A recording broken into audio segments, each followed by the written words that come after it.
we can all be energy savers.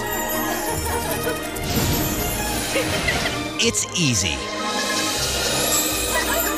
Turn off lights. Use energy-saving light bulbs. And turn off electronics and appliances when not in use. Make a change and we can really fly. Learn more at energy.gov/kids.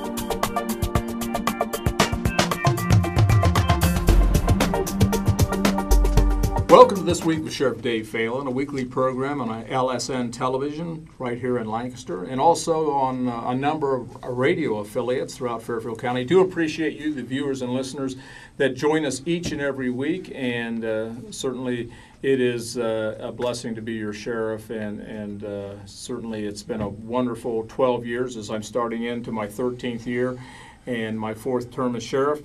Back by popular demand is Sgt Rod Hamler. Good to see you again, Sarge. Do appreciate you coming back. And for the viewers and listeners that may have missed last week's program, again, I like to reintroduce what the scrap unit does, because we know what they do, I know what you do, but it's kind of amazing, even as much publicity as you've had, as long as you've been out there doing this, that I still run across people in the community that really do not understand what the scrap unit is and what part that unit plays as far as the over-drug strategy in this county to eliminate or put drug dealers in jail and get some of this stuff off the streets. SCRAP actually stands for the Street Crime Reduction Apprehension Program. It's a joint task force that consists of the Fairfield County Sheriff's Office, the Lancaster Police Department, and the Pickerington Police Department. And we go out and we focus on narcotics complaints. Okay. And so, again, we mentioned this last week. If people have suspicions of some type of illegal activity, they're to give you a call and you'll follow up on it, right? Absolutely. They can call, they can stay anonymous, or they can give their name and their phone number if they'd like. And give us that number there. It's 740-653-5224. How many of these complaints would you get in an average of a week or month or whatever? It varies. There's times where we may get 20 complaints in 1 week, and there's times where we may get 5. Okay. And basically, is there kind of a common thread on what you hear when these people call in? And I guess the other question is, what percent wants to be anonymous? I would say probably about half want to stay anonymous. The majority of people will call in and say, you know, I live in this area, I think there's some narcotics activity going on, there's a lot of frequent traffic, or maybe they've just heard from other neighbors that there may be something going on at the house that's not on the up and up, things of that nature. And when we receive those tips, we follow up on each and every one. So those tips are assigned then to a detective, and they start the investigation and see where it leads? Absolutely. And so you've also, during, this actually got, last summer, got kicked off kind of, well, you were a little bit early summer, right? When school was out last year, you kind of started the scrapping? Yeah, June 11th. Okay, so you really have only been in business 7-8 months. Yes. At this point. Yes. And you mentioned last week that the one thing that's kind of surprised you is the number of meth labs, and plus as we are even into cold weather, that we continue to see this day in and day out. Yeah, we're still coming across meth labs. Actually, I think it was 3 weeks ago, we had 3 meth labs in this city in 1 week. 2 were located by the scrap unit, and 1 was located by the Lancaster Police Department because it had actually caught on fire. Wow. So there is some danger there, isn't there? Absolutely. I mean, I remember a number of years ago, I think it was in Logan, and you may or may not remember this, where they were actually doing some meth in a car, and they caught themselves on fire, or there was some kind of explosion. Yes, this new method that they're using, the shake and bake or the one-pot method, it's very dangerous. The cylinder that they use can easily explode. Not to mention that the fumes that come off of this are toxic themselves. And so it doesn't take a lot of sophistication or a lot of planning to even set up a lab in someone's apartment or home, does it? Not really. There's a saying that I've heard several times from guys in this line of work that say that if you can bake cookies, you can make meth. Okay.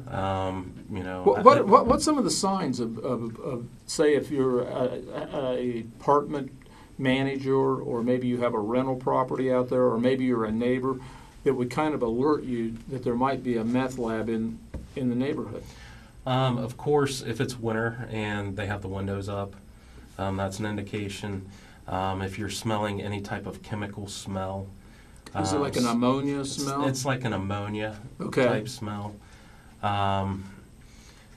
You know, if there's frequent traffic coming and going, things of that nature.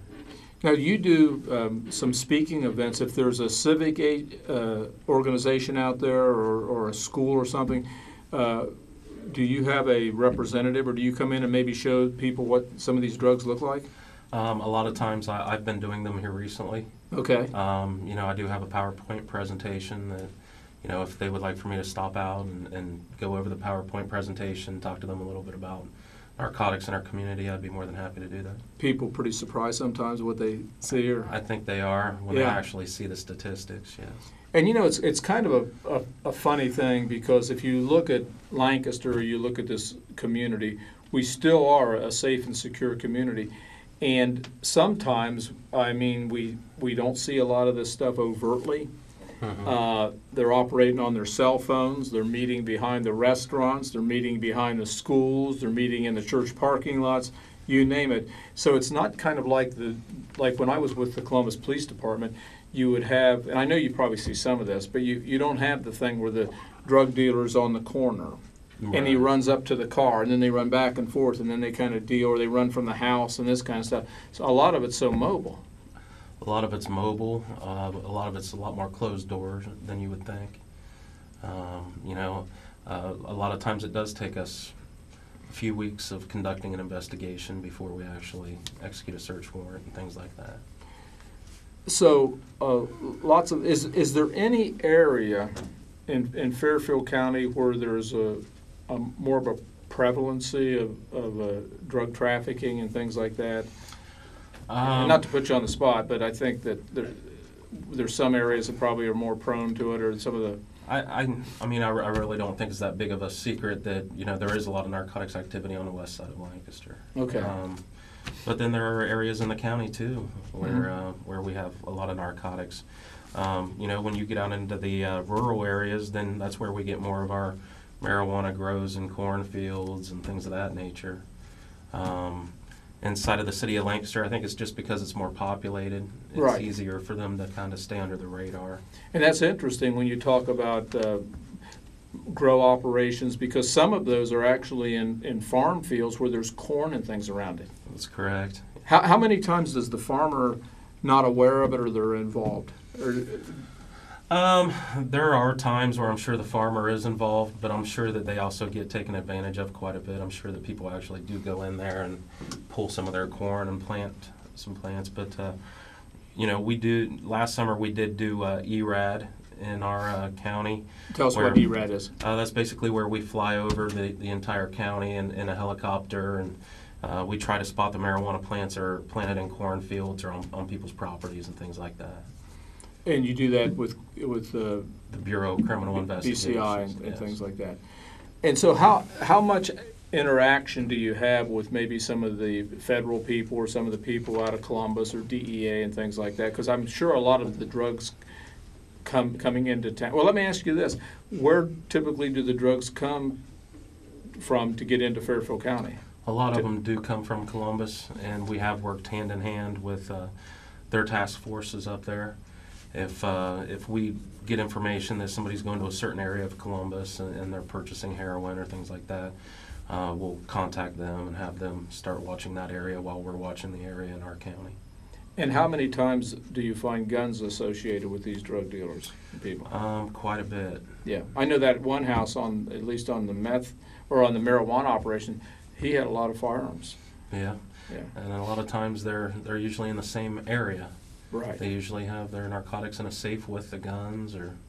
Yeah, and I think, and it's been certainly a number of years since I was involved in narcotics. At one time I was a lieutenant with the Columbus Narcotics Bureau, but there always was a certain paranoia with these drug dealers, because they were not only were they worried about the police, but they were also worried about other drug dealers maybe going to shoot them or kill them to get their drugs or get their money, because they, in the drug culture, they know that maybe there's a house where there's holding a lot of money and things like that, so it makes them a big target. So there's always this kind of paranoia that goes along with this drug trafficking and drug sales.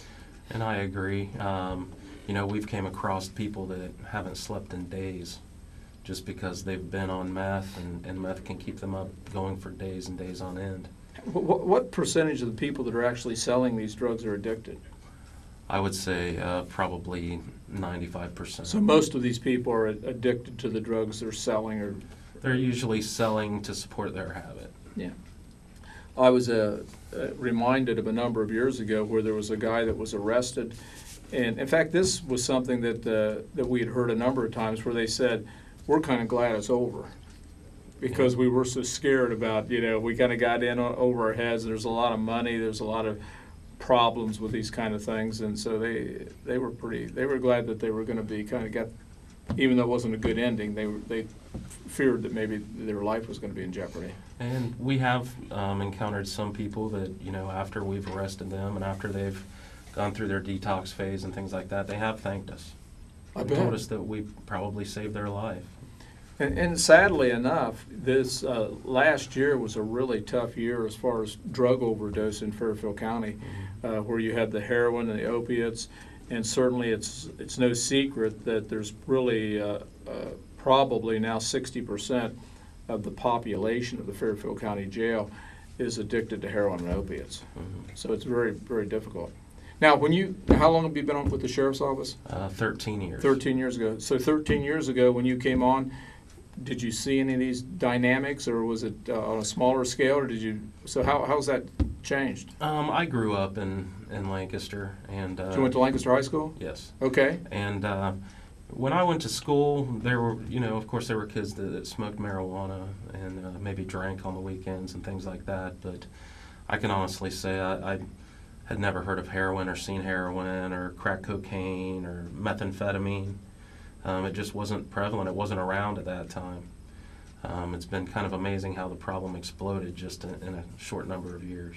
Yeah, I like to say, and I'm a good deal older than you, but when I went to high school in the 60s, I mean, if someone wanted, I went to Eastmore High School, and if someone wanted drugs, I don't think they would have known where to find them. Yeah. That's how it was. I mean, there was certainly issues with young people drinking, and for a while there was some kids that were drinking cough syrup.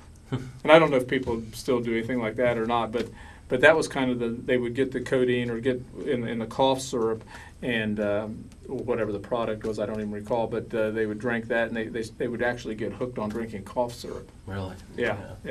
I haven't heard of that. That was before your time. With us this afternoon, Sergeant Rod Hamler with the Fairfield County SWAT, or Scrap Unit, I keep calling it Scrap team. Have you ever been on the SWAT team? I was on the SWAT team. Well, then I'm okay with that. So, that training's probably invaluable now, since you're doing a lot of these entries and things, and kind of understand tactics and those type of things. Yes, over the summer we did take a class at a narco seminar on conducting entries for small task force, and I've also spoken to the commanders in charge of our SWAT team. And they told us that in January, at some point, we're going to start trying to do some joint training together. Yeah, because certainly you're dealing with a dangerous criminal population, because like you mentioned earlier, people may be up for days on methamphetamine, they're paranoid, they may not know you're the police, they may just do something very impulsively, and so we want to keep you guys safe. So I think all the training you can get in, all the better. I agree.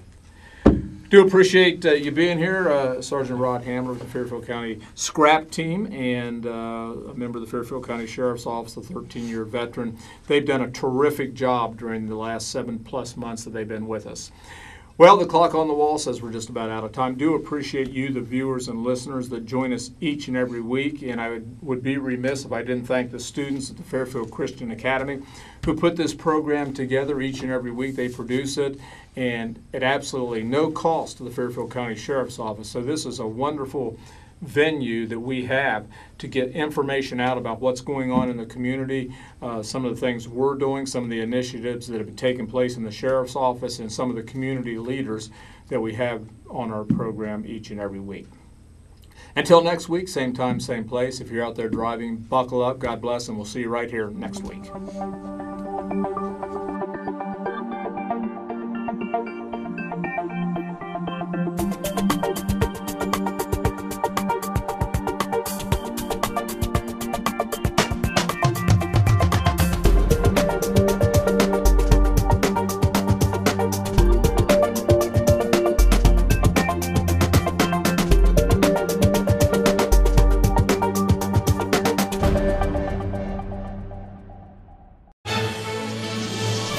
Tomorrow begins with a solid foundation at home, and there are simple ways to start your kids on a path to success. Eat dinner together. Add veggies to each meal. Save treats for special occasions. And be sure to get up and play an hour each day. Help your kids make all of their dreams come true. Be our guest to healthy living today at letsmove.gov.